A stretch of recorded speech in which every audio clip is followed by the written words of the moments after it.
Thank you. It's great to be here, Senator McLaughlin and Representative Fox, Representative Devlin, and esteemed members of the committee.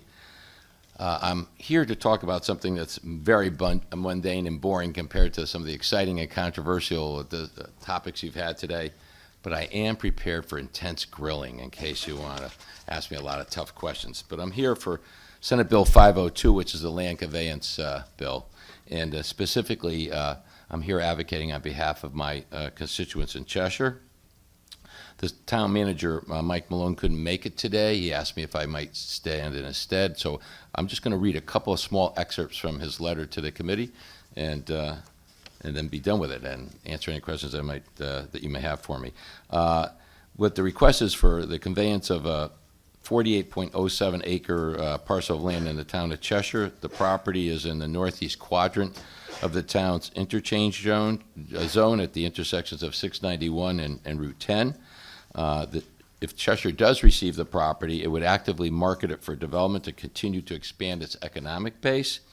To this end, in recent years, the town has taken and continues to work on activities to promote its economic growth and development, and they've enhanced their incentive policy to attract new business development, and they're currently evaluating the possibility of creating a tax increment financing district in the interchange zone and other locations in Cheshire.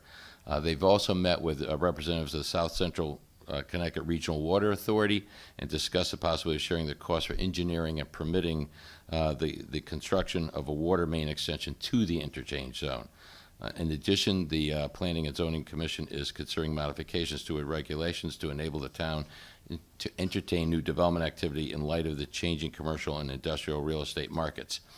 And I will just close by saying that the town itself has had some state grants cut from it and recognizes that there's probably more to come. This is one way I think that we can help the town offset some of those grant cuts that will be coming in the upcoming years by allowing them to have access to this parcel land, develop it for its, the economic development potential it has and the tax potential it may generate for the city to help offset, again, the cuts in state aid.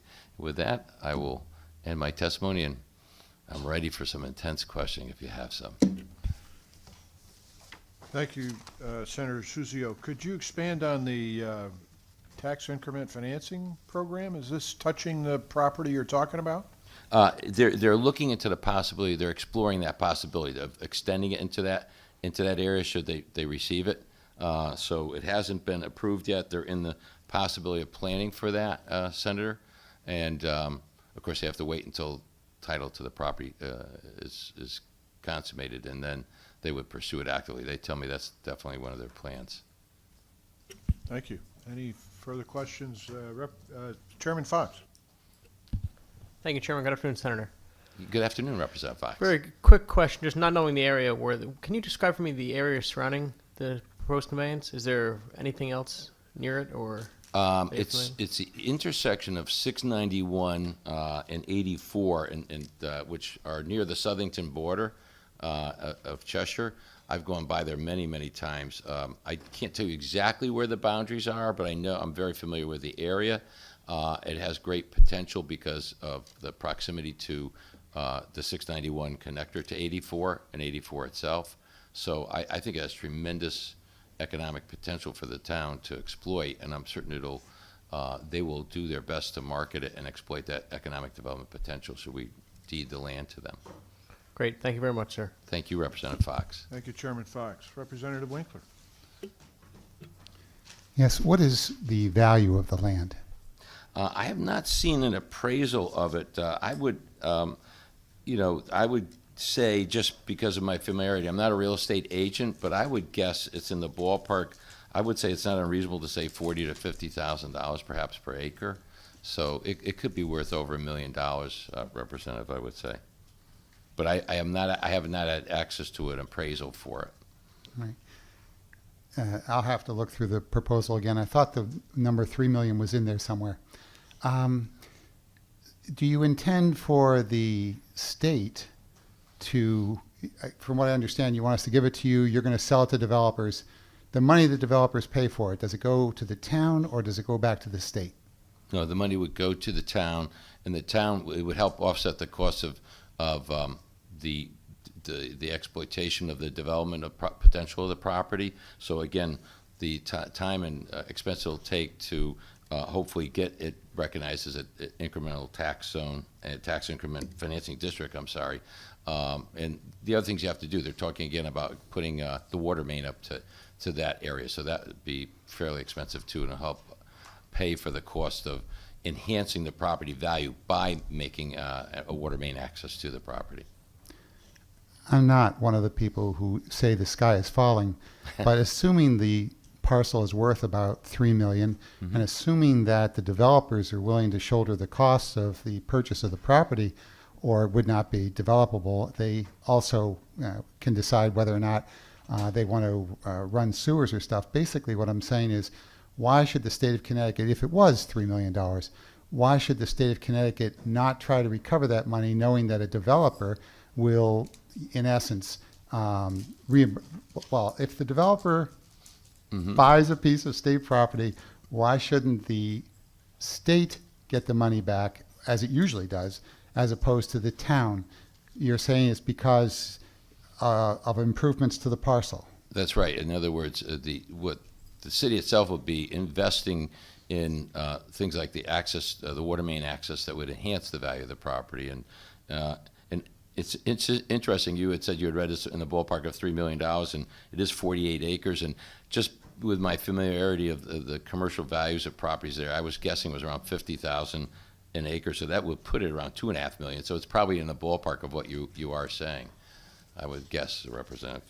But again, I will couch my representations. I am not a real estate agent, and I'm not an expert in real estate values. Do you have a ballpark figure on what it would cost the town to develop the property in the way you were speaking of? I was seeking to get that information from the town manager, and I've been waiting to get his response on it. But I would guess it would be in the ballpark, and this is again an uneducated best guess, but I would guess it would be in the ballpark of a few $100,000 to get the water main extended up there, and then the engineering work that's got to be done. Okay, so let us say $500,000, just for the sake of argument.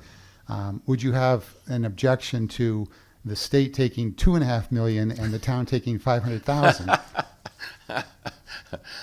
Well, what can I say? I'm here to advocate for my constituents in Cheshire, so they would like to get as much value as possible. It's true, though, the state does have a lot of resources and assets that have value. And we, as you know, we all know, we have a terrible deficit that we're looking at, particularly in the next biennium. My goodness, that's pretty scary, actually. But at the same time, I look and see we are depending on towns like Cheshire to withstand cuts in state grants. I mean, we've already done that to them, and we're all expecting that's going to be done more. This is one way of at least partially compensating them for the loss of state subsidies that they've been given in the past and will probably not be given in the future, or will be reduced anyway. So it's kind of equity, I guess you could say. How much in subsidies did you lose? It depends on how far out you project, but in the next biennium we haven't done, so I can only talk about the current year. I believe we lost in the ballpark between the education cost sharing grants and some of the other town related grants. I would say 150 to 250,000 or so. And again, that's just off the top of my head. I have to go back and look at that. Yeah. If the state could accurately project the next biennium, then we would be the best hedge fund managers in the world. You are so right. Thank you, Mr. Chair. Thank you, Representative Winkler. You should consider a license in real estate, because if you can convince a developer to do what you just asked, that would be a big moneymaker. Other questions? Thank you, Senator. Thank you very much, committee members, and enjoy your evening here.